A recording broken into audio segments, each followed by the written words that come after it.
අපි අද චිකන් කරියක් හදමු. මෙහෙම භාජනයක් රත් වෙන්න තියලා මේකට පොල් තෙල් ටිකක් දාගන්න.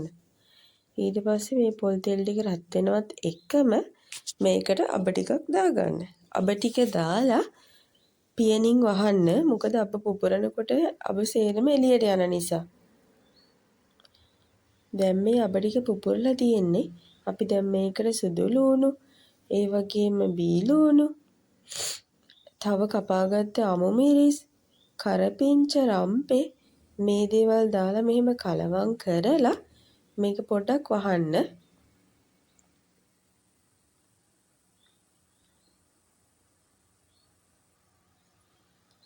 අපි දැන් මේක ඇරලා බලමු.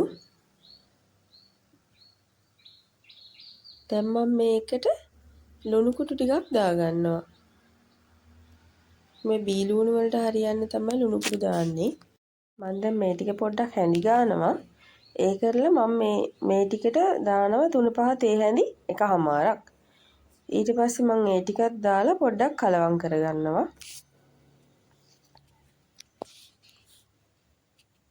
මෙහෙම කලවම් කරන්න.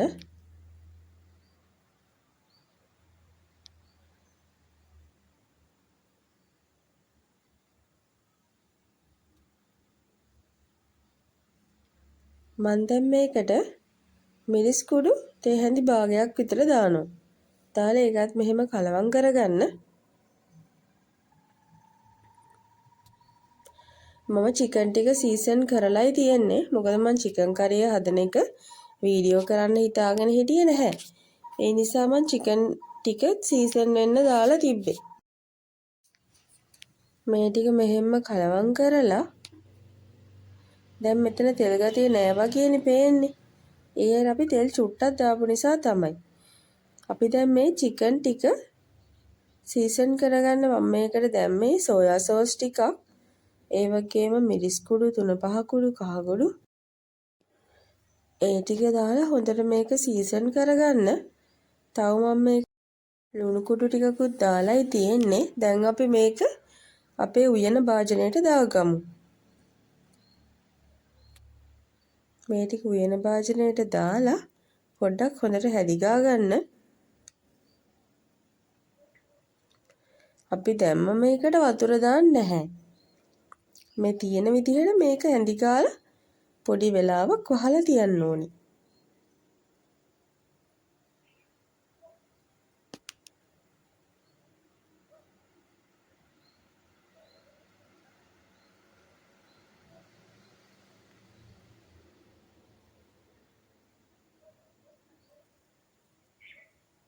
දැන් අපි මේක පොඩ්ඩක් වහමු.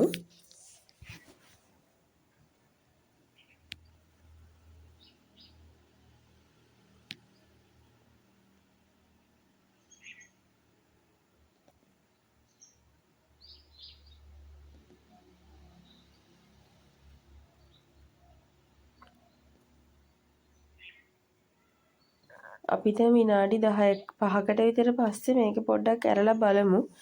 ඊට පස්සේ අපි චිකන් සීසන් වෙන්න දාලා තිබ්බ භාජනයට වතුර ටිකක් දාලා ඒක මේ විදිහට චිකන් එකට දානවා. දාලා ආයෙ පාරක් අපි වහනවා.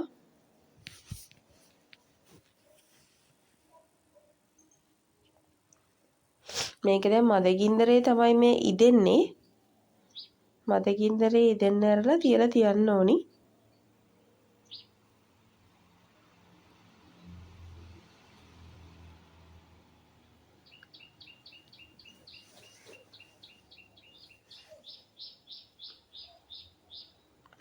අපි දැන් ආයි පාරක් පොඩ්ඩක් ඇරලා බලමු දැන් කරි එක කොහොමද කියලා.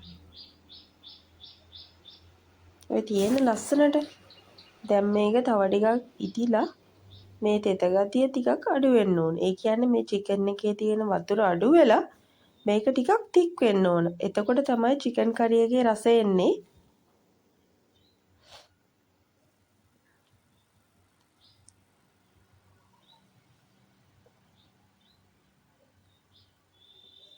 මම දැන් මේක ලුණු ඇතිද කියලා පොඩ්ඩක් බලනවා.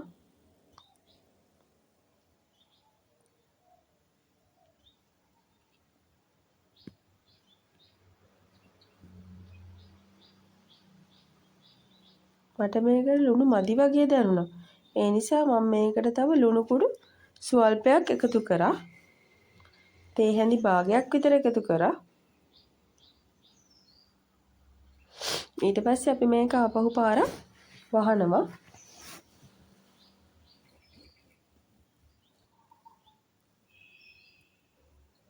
මම දැන් ආයෙ ටිකකින් මේක ඇරලා බලනවා දැන් කොහොමද තත්ත්වය කියලා. මේ තියෙන්නේ මේකේ දැන් තියෙන තත්ත්වය. තාම වතුර නම් හිඳිලා නැහැ. මං ආයෙත් ලුණු කුඩු චුට්ටක් දැම්ම මට ලුණු මදි වගේ දැනෙච්ච නිසා. ඊට පස්සේ මම මේකට කපාගත්ත අමු මිරිස් කරලකුත් එකතු කරගත්තා. ඒ වගේම මම දැන් මිංචි ටිකක් දානවා මේ චිකන් එකට. ගොඩක් අය නම් මිංචි වල රසට කැමති නැහැ. නමුත් මම මිංචි දාන්න කැමතියි. ඒ නිසා මම මිංචි ටිකකුත් එකතු කරගන්නවා.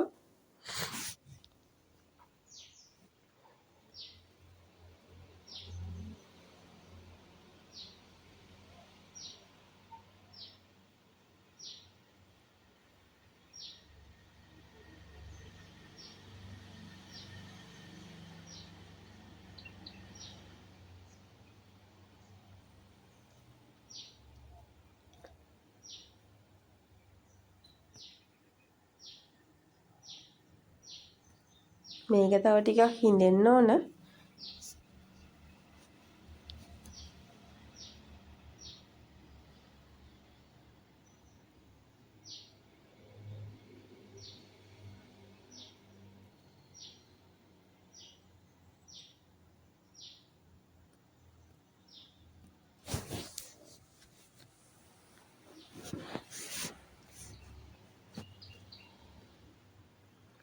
මම දැන් මේ වෙලාවේ ගින්දර ටිකක් වැඩි කරා. මොකද මට මේ චිකන් ටික ඉදිලා තියෙන්නේ දැන් මේකේ තියෙන වතුර ටික හිඳ ගන්න ඕන නිසා.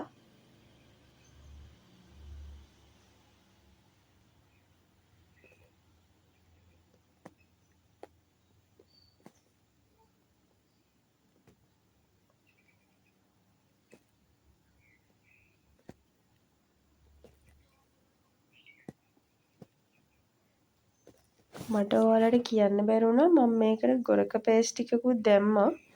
ඒක දාලා තිබ්බෙත් සීසන් කරන වෙලාවේ. ඒ වගේම දෙහි චුට්ටකුත් දාලා තිබ්බේ.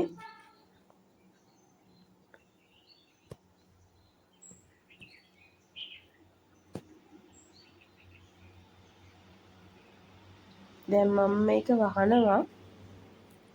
මේක ඉදිලා ඉවර වුණාට පස්සේ ගම්මිරිස් කුඩු ටිකක් උඩින් ඉහළ කලවම් කරලා ගන්න.